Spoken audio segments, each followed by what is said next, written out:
It's on both Senate Budget and Finance committees. Great to see you, Senator. Thanks so much for being here this morning.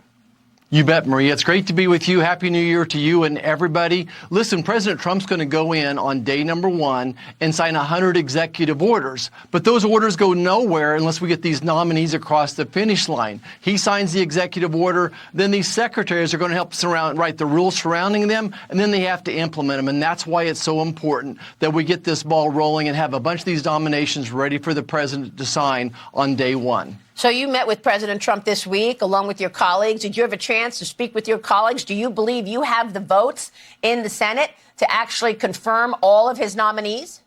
Look, I hate to count my chickens before they hatch, but yes, I do. I think that they need to go through the hearing process.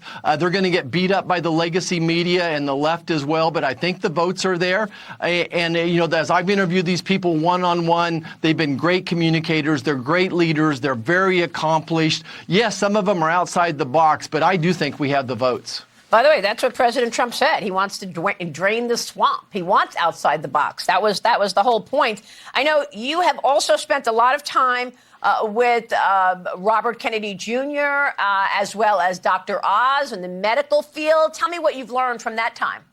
Well, look, I'm excited to help Dr. Oz and Bobby Jr. make America healthy again. And we're talking about what that platform looks like. And I think it starts with healthy, quality nutrition. I think it starts with addressing the chronic disease issues and really addressing this mental health crisis. So I think we're talking about, well, how do we do that? How do we make sure that all Americans have affordable access to healthy food? How do we have more affordable access to mental health? What's causing the mental health challenges? And then when it comes to treating chronic diseases, how do we treat that the best as well?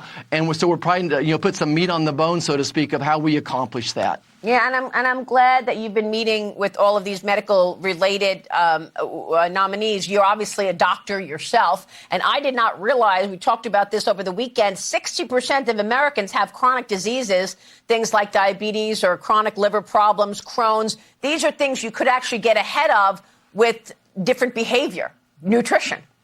Yeah. So we think about chronic diseases. When I was growing up, maybe the incidence in America was 6%, and now it's 60%, whether it's diabetes or COPD or heart disease.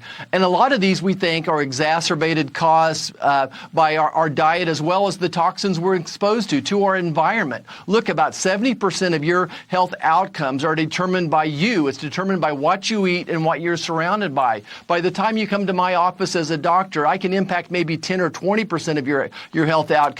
As an obstetrician, give me a healthy mom was the most important thing you could do for a healthy outcome for the mom and the baby. So absolutely. And then we need to make these healthy foods affordable, available as well, and then try to eliminate and minimize the toxins that we're exposed to. Look, we're coming after ultra-processed foods. We think that they have a big problem and have a big challenge. Think about Alzheimer's. I think Alzheimer's is really type 3 diabetes in many ways as well. Wow. So there's huge opportunities ahead of us. Wow, that is incredible. Real quick on military spending, are you going to try to get that in before the continuing resolution on March 14th?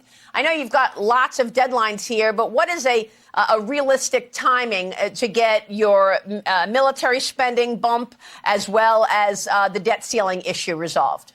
Right, and I think the point here is you can't look at just each issue in a silo. That reconciliation, when does the funding in for the government, when does the debt ceiling happen, what of those could we address in the reconciliation bills?